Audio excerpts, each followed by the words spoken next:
Karachi daily news. Former Justice Abhay Dipse साहब and my dear friends, ये तकरीरें उर्दू में बहुत ही उम्दा उर्दू में हुई है, तो इंग्लिश में तकरीर करने में वो मज़ा नहीं आएगा, लेकिन क्योंकि हमको हमारी उर्दू इतनी ठीक नहीं है, so I will take the liberty to speak little bit in English. पहली बात तो ये है कि किसी ने बहुत सही कहा है कि life without liberty is like a body without a soul. और इस प्रेशियस हमारी फंडामेंटल राइट ऑफ लिबर्टी को किस तरीके से लोगों तक पहुंचाए, उसकी जो है कोशिश में हम लोग आज यहाँ जमा हुए हैं। और इसके लिए हम ग्लोबल केयर फाउंडेशन और इस्लाम जिमखाना दोनों को जो है उनका शुक्रिया अदा करते हैं कि ये एक नोबल इनिशिएटिव जो इन्होंने लिया है और इसको हम सबको जो है इसमें बुलाया है और हमको पार्टिसिपेट करने का एक मौका दिया है।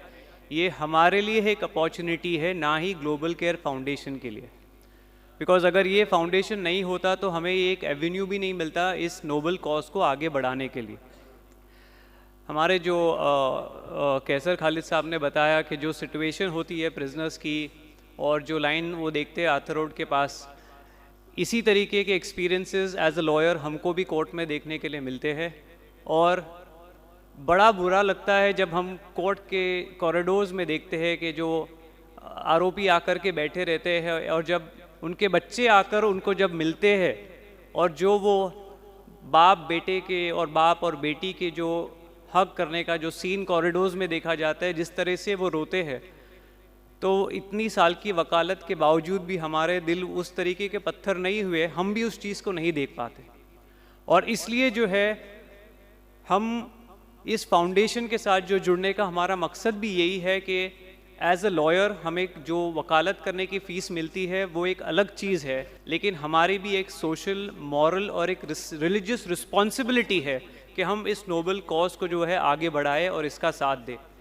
अनफॉर्चुनेटली हम देख रहे हैं, जैसा इन्होंने कई स्पीकर्स ने बताया,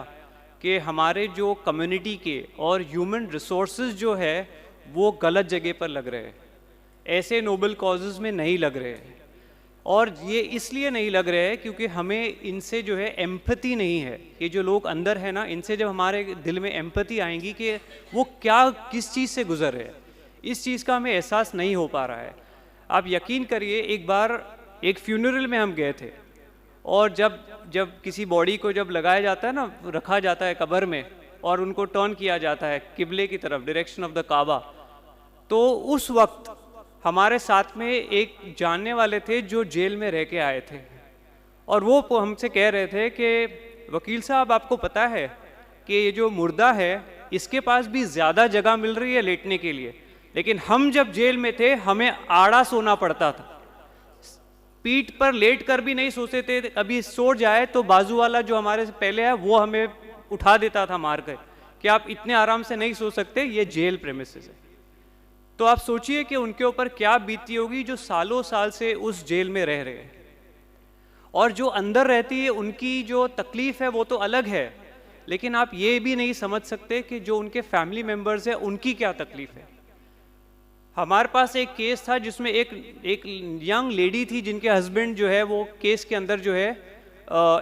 एक सिविल कमर्शियल लिटिगेशन के अंदर उनको जेल में डाला गया था। और अनफॉर्चुनेटली वो हमें आकर के कह रहे थे रो करके कि आप इनकी ज़मानत किसी हाल में कराइए, क्योंकि हमारे पहचान वाले, हमारे जो हम जिनको वेल विशर सोचते थे, वो हमारे यंग होने का जो है मिसयूज करने की कोशिश कर रहे हैं, क्योंकि हमारे हस्बैंड अंदर। क्या आप सोच सकते हैं कि आपकी क्या आज रिस्पॉन्सिबिलिटी होना चाहिए ऐसी औरतों के लिए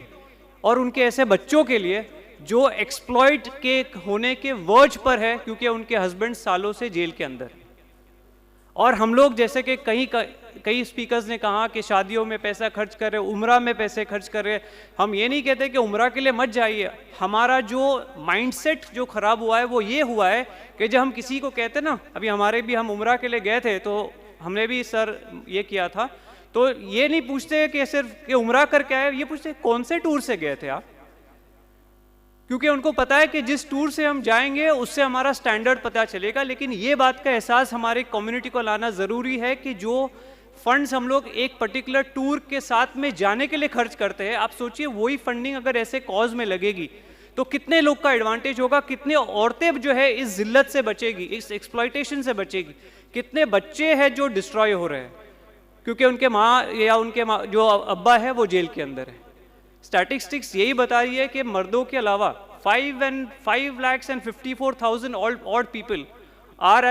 in prison all over India, and out of that 4,82,000 or 83,000 people are under trials, जिनको अभी तक ये साबित करना बाकी है कि वो मुजरिम,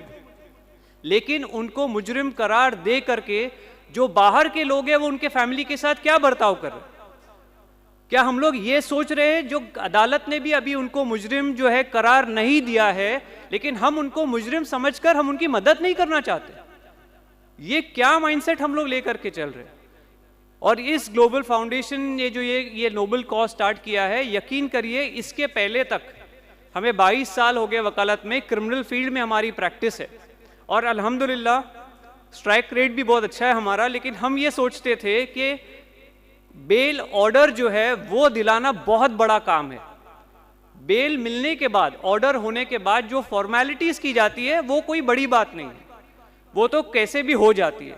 लेकिन ग्लोबल केयर फाउंडेशन ने जो लोगों से मिल करके और जो उनको प्रॉब्लम बेल ऑर्डर होने के बाद में भी जो फेस करना पड़ते हैं, उससे एहसास हुआ कि नहीं, ये प्रोसीजर भी बहुत जो है मुश्किल है। इसके लिए हमारे former chief justice of India Ramana जो है, उन्होंने कहा था in the Indian criminal justice system process is the punishment. Why he said so? Because the process of an accused to get bail is so difficult, the process for an accused to prove himself innocent is so difficult, the process to get the best of lawyers is so difficult।